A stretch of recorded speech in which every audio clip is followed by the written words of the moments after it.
Hello YouTube and welcome back to another video from me, your host Logan Albright. This is not a book review video. As some of my viewers will note, I've done a couple of videos on Criterion Collection Blu-rays in the last few months, and I'm going to continue doing that because I'm obsessed with the Criterion Collection, releasing really high quality boutique Blu-rays of historically important or very highly critically acclaimed films.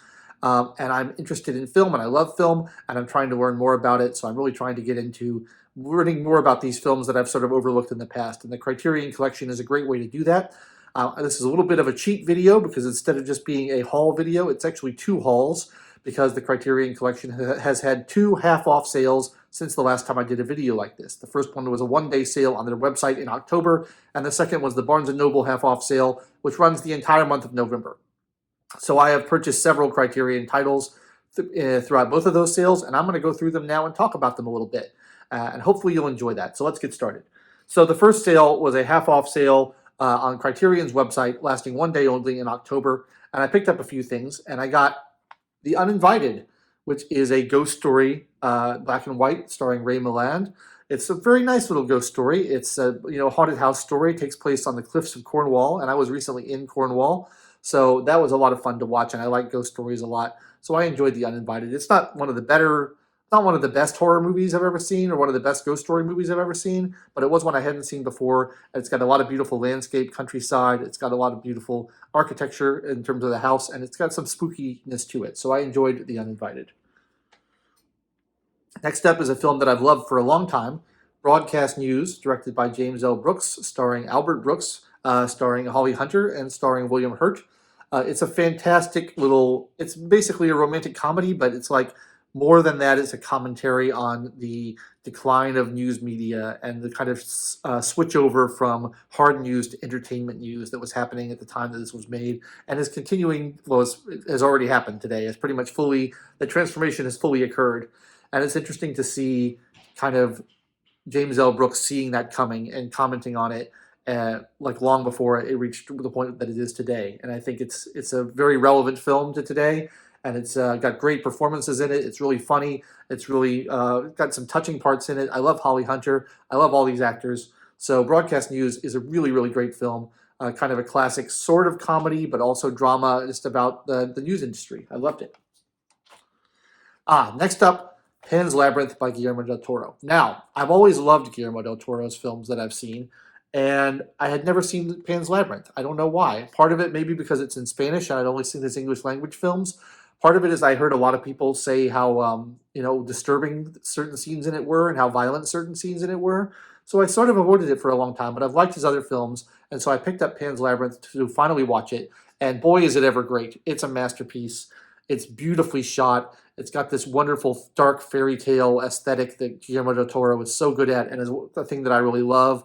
It takes place right after the Spanish Civil War, and it's got this kind of dual parallel narratives of the violence and the brutality of war and this little girl processing that and dealing with it and having this magical experience at the same time. So it's got a little bit of the natural horror of war and then a lot of the supernatural horror woven right into it. It's a beautiful film. I really loved it. I'm sorry I took so long to see it. It's great. Next up, David Cronenberg's The Brood. I'm starting to become a David Cronenberg fan. I loved Videodrome. I saw his more recent Crimes of the Future, which I enjoyed. It's a weird movie. I don't know that I enjoyed it, but I found it interesting, and I'm glad I saw it. So I wanted to pick up another Cronenberg film. I got The Brood. It's a classic kind of maternal/paternal horror, dealing with the anxiety of marriage and relationships and family. It's got some really disgusting body horror stuff in it, but it's also got some good suspense in it. I think it's quite a good little horror movie, and David Cronenberg's films are just weird, and I enjoy them for that reason. And then finally, Andrei Tarkovsky's Stalker. Now, let me explain. I saw one film by Andrei Tarkovsky many years ago, maybe more than a decade ago. I saw his version of Solaris, and I absolutely hated it. I thought it was the most boring, pointless film I'd ever seen. It went on for hours and hours and nothing happened. Could not stand it. And so I never saw another Tarkovsky film. But I was aware of Stalker. I hear people talking about Stalker, and it sounded so intriguing to me. The plot and the visuals and everything just sounded amazing.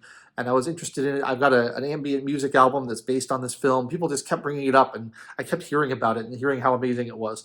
So I was very reluctant to watch it. But I finally did, and it's a Soviet film. Andrei Tarkovsky is a Soviet director, and it basically is about this guy whose job it is to lead people into this forbidden, roped-off zone that has had some kind of mysterious happening on it. The meteorite has crashed on it, and the military has sort of roped it off and said no one can go in there. And he leads people in there, and there's supposedly a room that will grant you your fondest wish if you go in there. And he leads people in and takes them to the room. And it's that journey. And it's very long and it's very slow. The first part of it is entirely in sepia, and then it turns into color once they get into the zone, as it's called. And I just loved it. It has become one of my favorite films very quickly. I can't stop thinking about it because it's just mesmerizing. It's beautifully shot. The performances are great and understated. It's slow paced, but I don't mind that. And then like the ultimate thing that the film was about, it's about many things, but one of the things the film is about is sort of about the need for hope and the need for something to look forward to, and the potential being more important than the actual. And I think that's a great message, and it's really inspiring and beautiful and sad. It really moved me, and I think it's one of the best films I've ever seen. So I will be checking out more Tarkovsky in the future, and I may revisit Solaris because I'm older and wiser now, and maybe I just wasn't in the right mood for it when I saw it. But I really, really love Stalker. Okay, the last thing I got on the Barnes and Noble, or the Criterion half off sale on their website, the flash sale in October. I got this box set, Essential Fellini. We turn it the right way around. It's a big box set. I was kind of hoping it would fit on the shelf with my other ones, but it's taller. It contains 14 films. I had never seen a Fellini film prior to this. I thought I had seen 8.5, but it turns out I had not seen it. So this was a gamble for me, but I wanted to get more into Italian cinema, and I like the Italian cinema that I've seen, and so I wanted to watch it. This has got 14 films. It's got Variety Lights. It's got The White Sheik. It's got I Vitelloni. It's got La Strada. It's got Il Bidone. It's got Nights of Cabiria, La Dolce Vita, 8.5, Juliet of the Spirits. It's got Fellini Satyricon, Roma, Amarcord, and The Ship Sails On, and Intervista. And of those 14, I have now watched 12 since I got this. I have 2 more to go, and I really love a lot of them. I think, in particular, Nights of Cabiria, La Strada, 8.5, and La Dolce Vita are masterpieces. They're excellent. Some of his later color films I like a little less. I find them a little bit more self-indulgent, but I've enjoyed watching all of them, and I think that he's an interesting filmmaker, and he's very influential, and like 8.5 shows up on everybody's radar as one of the greatest films ever, and I don't blame people for that because it's sort of got that perfect middle ground balance between Fellini's early work, which is a little bit more narrative driven, and his later work, which is very non-narrative and is sort of just scenes taken out of context and just shown to kind of create an atmosphere or the history of a place or something. So I think that the latter films can get a little bit tedious because there's no narrative for the viewer to grab onto, although I like some of those films.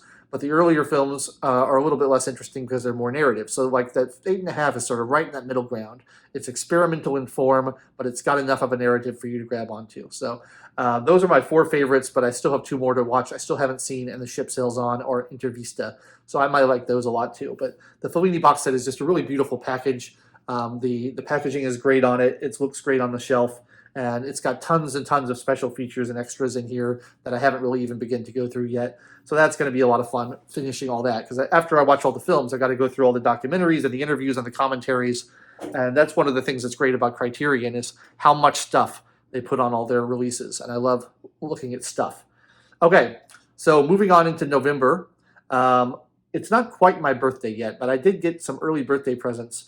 And one of the early birthday presents I got when I was home for Thanksgiving was these 2 releases from Criterion, Defending Your Life and Lost in America, both directed and starring Albert Brooks. I love Albert Brooks. I mentioned him in Broadcast News. He's a great comedian. He's a really funny actor. He's a good director, a good writer. And in particular, I love Defending Your Life. I think Defending Your Life is a brilliant comedy. It's not only funny, but it's very thoughtful. And it's about, what happens after you die and overcoming fear. And I think it's great. It's got Meryl Streep in it as well, and Rip Torn, who's hilarious. Rip Torn is great. And then Lost in America, I've only seen once. I saw it a long time ago, and that's really funny too. And it's kind of about Albert Brooks takes his family out on this like Trans-America vacation, and they end up losing all their money, and they have to overcome that. So it's sort of a comedy of errors, a little bit like National Lampoon's Vacation. Again, very funny. I don't like it quite as much as Defending Your Life, but I like both of these, and I'm looking forward to watching this one again because it's been a while. And then, when I was down in Atlanta, where my family lives, I got to go to Barnes & Noble because there are no Barnes & Nobles, believe it or not, in the nation's capital, here in Washington, D.C., where I live. Insane. How are there no Barnes & Nobles? And so I picked up a few more titles in Barnes & Noble, which was pretty cool. I got Red Desert by Michelangelo Antonioni. I, again, want to get more into Italian films. Having watched now 12 Fellini films and a bunch of other Italian films, I was told that Antonioni is another good Italian director, and Red Desert sounded interesting. I have not seen it. I don't know very much about it, but it's sort of an industrial landscape and apparently the first color film that he made. So that will be fun to watch. After my joyful viewing of Pan's Labyrinth, I wanted to watch more Guillermo del Toro films, so I got The Devil's Backbone, an earlier film from him. Again, it's sort of a mixture, from what I understand, of sort of the real horrors of the real world and then the supernatural horror of this child who's like in a haunted orphanage. So I'm really looking forward to that. A lot of people love this film, and I liked everything by Guillermo del Toro I've seen, so that should be fun. More David Cronenberg, Scanners. I don't know anything about this movie apart from the fact that it's David Cronenberg and apart from the fact that it has the most famous and best head explosion scene in all of cinema. So I'm looking forward to that. I like all of David Cronenberg's films that I've seen. They're always just so strange and like unique to him. And so I wanted to get this one. It's strangely, I could not get it on Amazon. I was looking for it earlier and they don't have it. So I saw it in Barnes & Noble and I thought I better pick that up while I have the chance. Next up, we have The Killing by Stanley Kubrick. Stanley Kubrick is either my first or second favorite film director, depending on when you ask me. I love all of his films. I think he's amazing. I have seen The Killing once before, and I really liked it. It's one of his earlier films, but it's very, very good. It's a racetrack heist, and I'm like, Kubrick doing a heist movie. What could go wrong? So it's really good. I want to see it again. And this disc also comes with a full-length release of Kubrick's other early noir film called Killer's Kiss, which I have never seen before. So it'll be a delight to see that and see what's going on there with more Kubrick. Every collection could use more Kubrick. Next up, George A. Romero's classic Night of the Living Dead. You know, I love horror movies, and I like George Romero a lot. I've never really been a huge zombie movie guy. I tend to prefer vampire movies or other types of horror movies, ghost movies. Zombies movies I kind of came late to. But George Romero is just such a great artist and director and writer and visionary. I've been watching some of his later movies. I watched, what did I watch? The Day of the Dead I watched recently, which is really great. And I watched The Crazies, which is also really great. So I wanted to get this classic original Night of the Living Dead because they have such a nice release in this digipack from Criterion. And I bet there's a ton of extras on it. And it's such a genre-defining and great movie. You know, it starts off kind of in a spooky graveyard, and then you have this whole zombie attack. And like people forget the zombie attack movie, the zombie apocalypse movie did not exist before this movie. There were a couple movies with zombies in them. White Zombie with Bela Lugosi is the one I'm thinking of, but it was nothing like this, like having this whole like societal collapse. And I think it's a really great, it's good for its time too, because like these movies came out right in the middle of the Cold War. And I actually wrote an article about this a while ago about how like the original monster movies were fear of the nonconformist. This is part of my book that I have behind me. It's a chapter in there about conform or be cast out, the literal demonization of nonconformists. And all the movies about vampires, about werewolves, about mummies, about Frankenstein, they're all like one lone weirdo who's doing something different from the rest of society and posing a threat to society. And that's the scary part about it, because that's where society was at the time. But then you had the Red Scare, you had communism coming in, right? And everyone was afraid of communism. And the zombie movie, I think, is a reflection of that, because here it's not the lone individual who's doing something weird, who's a threat. It's the conforming zombies. It's the zombies who are all alike and indistinguishable from each other and mindless and following the crowd.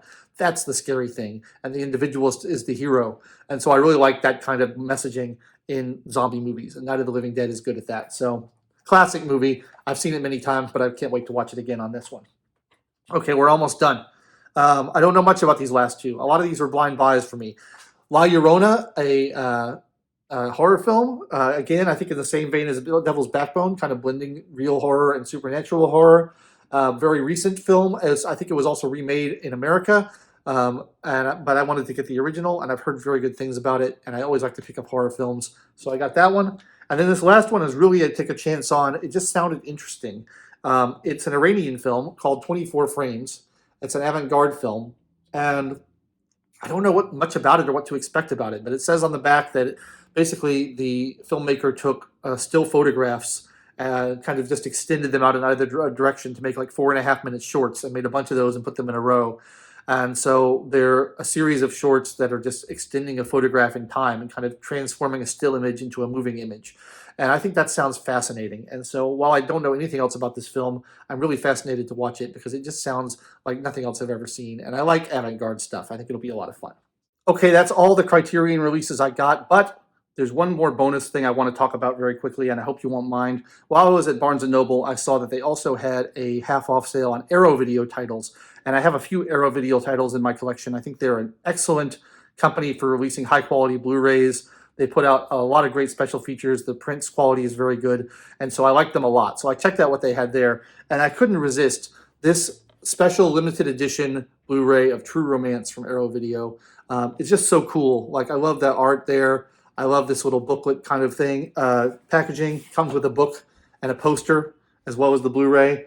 It just looks beautiful. And True Romance is a great, great film written by Quentin Tarantino, but not directed by him. But it has a very Tarantino kind of feel to it. It's got great performances from Christian Slater and Patricia Arquette, and it's got Brad Pitt, and it's got Christopher Walken, and it's got Dennis Hopper, and it's just like an endless list of amazing actors in this film. It's great, and it's so sweet, and it's such a good love story, but it's also such a great crime movie, and I just love it, and it ranks up there with all the other Tarantino movies as among my favorite films, and I thought this release was just so attractive on the shelf that it was half off. I thought I might as well pick it up. So there you go. That's all the new Blu-rays I've acquired. I hope you enjoyed hearing me talk about them a little bit and watching them. I always am excited to expand my Criterion collection, and I'm hoping I'll get some titles over the holidays, and I'm hoping that I can save up and make a bunch more purchases in the February Criterion flash sale that I do every February. So that'll be a lot of fun. I'll be looking forward to that. That's my video for today. Hope you enjoyed it. If you did, please like the video, subscribe to the channel, leave me a comment down below on any of these films or these Blu-ray releases that I talked about, and let me know what you think of them. Were they good? Were they bad? What am I missing? What should I pick up next time? I want to hear all these things from you. It'd be great. And until then, I'll see you next time. Thanks so much for watching. Catch you later.